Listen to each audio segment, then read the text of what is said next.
Hello class 7।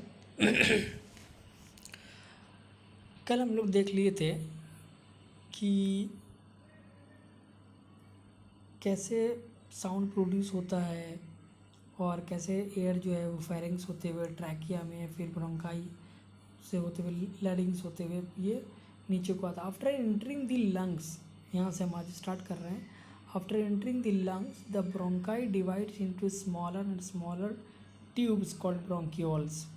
जब वो आप इस फिगर को देखिए यहाँ पर, जब वो अंदर को आता है, हवा ट्रैकिया से अंदर आएगा तो वो ब्रोंकाइस में चेंज होगा, ब्रोंकाइस से ब्रोंक्यूल्स में और छोटे उसमें आएगा, और फिर ब्रोंक्यूल्स फाइनली डिवाइड करके एक एयर बैलून की तरह से एक सैक होता है जिसको बोलते हैं अल्वेओली, तो उसमें आता है। After entering the lungs, the bronchi divides into smaller and smaller tubes called bronchioles. Air passes through the bronchioles and finally enters a tiny sacs called alveoli. Alveolus इसका सिंगुलर होता है। Each lung has millions of alveoli which get filled with air when we inhale. जब हम सांस को अंदर लेते हैं, हवा जब अंदर जाती है तो ये alveoli के अंदर ऑक्सीजनेटेड पूरी तरह से एयर लेकर के ये पहुंचता है। और यही अल्वेओली, आप यहाँ इस फिगर को देखिए, यही अल्वेओली चारों तरफ से ब्लड कैपिलरीज से भरे पड़े हैं, जहाँ पर आर्टरी भी है और वेन्स भी हैं, दोनों हैं। आप देख सकते हैं फिगर में, ऊपर में आर्टरीज और ये रेड वाला जो है ये ब्रांच ऑफ वेन्स दिखा रहा है। इसमें क्या होता है, there is a very fine mesh of blood vessel surrounding each alveolus. हर अल्वेओलस के ऊपर एकदम जाली होता है पूरा ब्लड वेसल्स का। The oxygen of the air in the alveoli passes easily through thin walls of the blood vessels. अब यहीं पर एक्सचेंज होता है। जो अल्वेओली है वो भी 1 सेल थिक, कैपिलरीज है वो भी 1 सेल थिक, तो यहाँ पर डिफ्यूज़न बड़ी आसानी से हो जाता है। जो एयर गया है अल्वेओली में उसमें ऑक्सीजन है, ऑक्सीजन उसमें से निकल करके ब्लड में चला जाएगा। ब्लड में क्या है, कार्बन डाइऑक्साइड है, तो वो कार्बन डाइऑक्साइड वहाँ से निकल के अल्वेओली में आ जाएगा, और अल्वेओली से कार्बन डाइऑक्साइड वापस लंग में आकर के वापस हमारे नॉस्ट्रिल से बाहर, और जो ऑक्सीजन गया था वो ब्लड में जो हीमोग्लोबिन है उसके साथ वो अटैच हो जाएगा। It combines with the haemoglobin in the blood to form oxy haemoglobin. तो ये ऑक्सी हीमोग्लोबिन बनाता है and it is then carried to all the cells of the body. हर सेल में, बॉडी के हर सेल तक पहुंच जाता है। Similarly the carbon dioxide produced in the process of internal respiration is transported by the blood from all the tissues.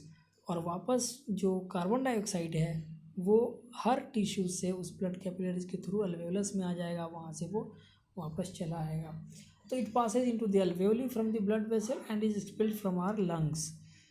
अब कहता है कि how air enters the lung, तो ये आप फिगर देखिए, इसमें बड़े अच्छे से समझाया है। ये CO2, ये गोल सा जो अल्वेओलस है, और ये ब्लड कैपिलरीज है। तो अब देखिए, blood flowing from the tubes carries carbon dioxide, तो कार्बन डाइऑक्साइड इंटर हो जाएगा इसके अंदर, और इस अल्वेओली के अंदर जो ऑक्सीजन है वो देखिए यहाँ ब्लू कलर से ऑक्सीजन इंटर कर जाता है कैपिलरीज में। तो ये डिफ्यूज़न के कारण बड़े अच्छे से एक्सचेंज ऑफ गैसेज होते रहते हैं। इस यहाँ पर एक एक्टिविटी है जो आप पढ़िएगा, बैलून के अंदर कैसे ये काम करता है।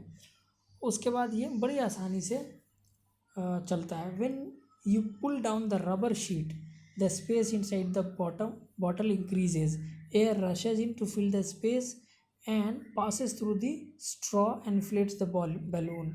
When you push the rubber sheet up, on the other hand, the volume space of the bottle decreases.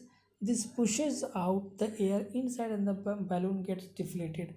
तो ये जो हमारे लंग्स के अंदर जो काम होता है वही चीज़ यहाँ पर इस एक्टिविटी में शो हुआ है। हमारा जो चेस्ट कैविटी है ये एक बॉटल की तरह है, जिसमें डायफ्राम जो है वो नीचे इस बैलून की तरह से होता है। जैसे ही डायफ्राम हम इनहेल करते हैं, चेस्ट मसल क्या होता है, पुल डाउन होता है डायफ्राम को, और इस टाइम रिब केज मूव करता है आउटवर्ड, जिससे हमको लगता है कि हमारा जो वॉल्यूम है चेस्ट कैविटी की वो बढ़ रही है, और फिर हमारा चेस्ट आगे की तरफ मूव करता है। तो अल्वेओली में हम लोग उस समय एयर रशिंग कर रहे होते हैं। जब हम एक्सेल करते हैं तो डायफ्राम ऊपर की तरफ मूव होता है, रिब केज बैक मूव करता है, और इस मूवमेंट से जो चेस्ट कैविटी की वॉल्यूम है वो घटती है, and the air is pushed out of the alveoli to expel the carbon dioxide and the remaining air through the wind pipe. अब कहता है कि how much the chest expand during inhalation is one way of judging good health. Of course the normal और average chest expansion is different for children and adults, and it is also different from men and women. तो ये तो अलग अलग बात है।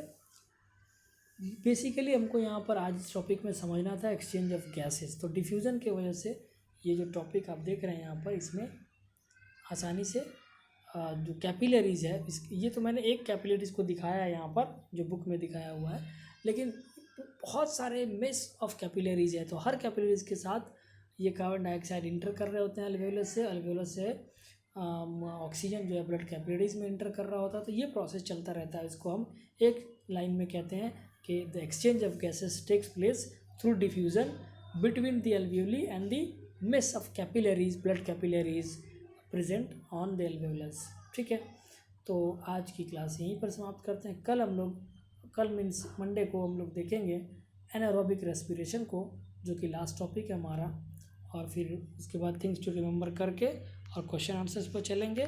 Okay, thank you so much.